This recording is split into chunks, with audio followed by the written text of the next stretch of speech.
నమస్తే సిరిసిరి క్రియేషన్కి స్వాగతం. ఈరోజు వీడియోలో ఎంతో టేస్టీగా ఉండే పచ్చి జీడిపప్పుతో చేసిన మసాలా కర్రీని ఎలా చేయాలో ఈ వీడియోలో చూద్దాం. అన్నంలోకి కానీ చపాతీలోకి కానీ ఈ జీడిపప్పు కర్రీ చాలా టేస్ట్గా ఉంటుందండి.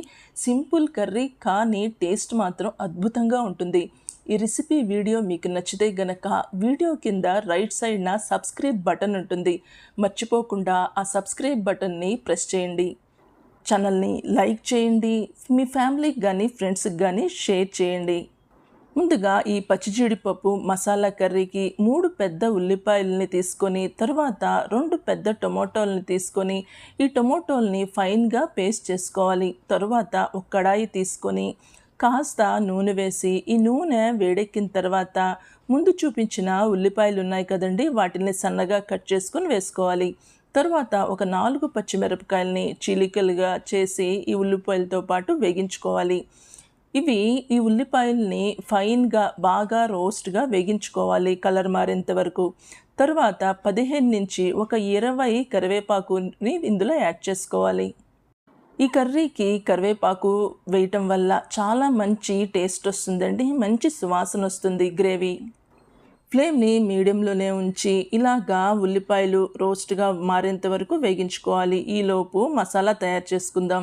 కాస్త అల్లం, వెల్లుల్లి, స్టార్ పువ్వు, దాల్చిన చెక్క, యాలకులు, లవంగాలు, ఎండు కొబ్బరిని తీసుకోవాలి.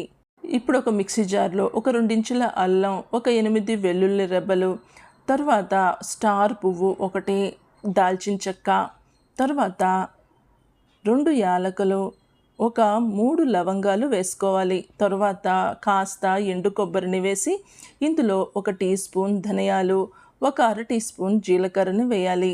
తర్వాత మంచి టేస్ట్ కోసం 2 టీ స్పూన్ల గసగసాలను వేసుకోవాలి. ఇవన్నీ మిక్సీ జార్లో వేసిన తర్వాత ఇలాగా కచ్చాపచ్చాగా గ్రైండ్ చేసుకోవాలి.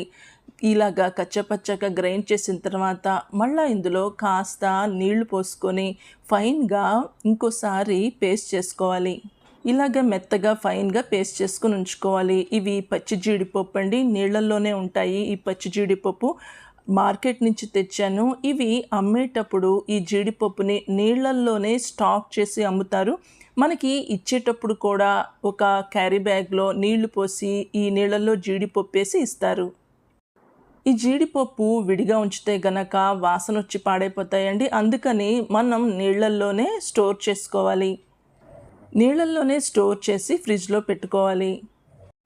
ఈ జీడిపప్పులో ఉన్న నీళ్ళన్నీ వడకట్టుకొని ఉంచుకోవాలండి. ఇప్పుడు చూస్తున్నారు కదండి, ఈ ఉల్లిపాయలు బాగా రోస్ట్గా మారిపోయాయి. ముందు గ్రైండ్ చేసిన ఈ మసాలా పేస్ట్ని ఇప్పుడు ఇందులో యాడ్ చేసుకోవాలి.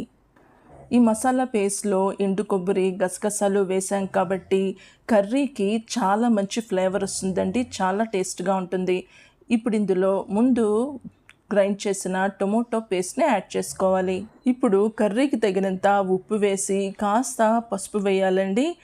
మసాలా పేస్ట్ని, టొమాటో ప్యూరీని బాగా మిక్స్ చేయాలి. ఈ మసాలా పేస్టు, టొమాటో ప్యూరీ ఈ నూనెలో బాగా ఉడికి వేగి దగ్గర పడాలండి. అలాగా డీప్గా వేగిస్తే గనక కర్రీ చాలా చాలా టేస్ట్గా ఉంటుంది.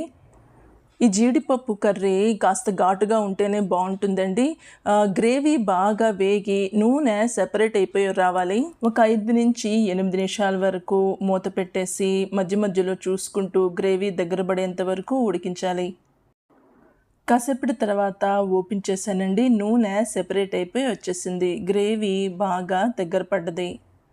బాగా దగ్గర పడి వేగిపోయిన ఈ గ్రేవీలో తగినంత కారాన్ని, నేను 1 టీ స్పూన్ కారం వేస్తున్నానండి. నీళ్లు తీసేసిన జీడిపప్పుని ఈ గ్రేవీలో వేసి ఒకసారి అంతా బాగా మిక్స్ చేసేసి మూత పెట్టేసి ఒక్క 5 నిమిషాల పాటు ఉంచాలి. ఒక 5 నిమిషాల తర్వాత మూత ఓపెన్ చేశానండి. ఇప్పుడు ఇందులో 2 అరకప్పుల నీళ్ళని పోస్తున్నాను. మొత్తం 1 కప్ నీళ్ళని మిక్స్ చేశాను. ఒకసారి జీడిపప్పు గ్రేవీని ఈ నీళ్ళల్లో అంతా ఒకసారి మిక్స్ చేసుకోవాలి. జీడిపప్పు ఉడకాలండి నీళ్ళల్లో. మూత పెట్టేసిన కాసేపటి తర్వాత మళ్ళా ఓపెన్ చేశానండి. ఈ జీడిపప్పు ఉడికిందో లేదో చెక్ చేసుకోవాలి. యాక్చువల్గా ఈ పచ్చి జీడిపప్పు కొంచెం సాఫ్ట్గానే ఉంటుందండి, కానీ ఇందులో ఉన్న పచ్చి పోవాలి కాబట్టి ఉడకపెట్టుకోవాలి. ఇప్పుడు ఇందులో చెక్ చేస్తున్నానండి, బాగా సాఫ్ట్గా మెత్తగా ఉడికిపోయింది. అంతేనండి, ఎంతో టేస్టీగా ఉండే పచ్చి జీడిపప్పుతో చేసిన మసాలా కర్రీ రెడీ అయిపోయినట్టే. ఈ కర్రీలో కొత్తిమీర కలుపుకొని తింటే చాలా టేస్ట్గా ఉంటుంది. ఈ రెసిపీ వీడియో మీకు నచ్చితే కనుక ప్లీజ్ ఛానల్ని లైక్ చేయండి, మీ ఫ్యామిలీకి కానీ ఫ్రెండ్స్కి కానీ లింక్ షేర్ చేయండి, సబ్స్క్రైబ్ చేసుకోవటం మర్చిపోవద్దు. మళ్ళీ ఇంకో వీడియోతో మీ ముందుంటా. అంతవరకు సెలవు, నమస్కారం.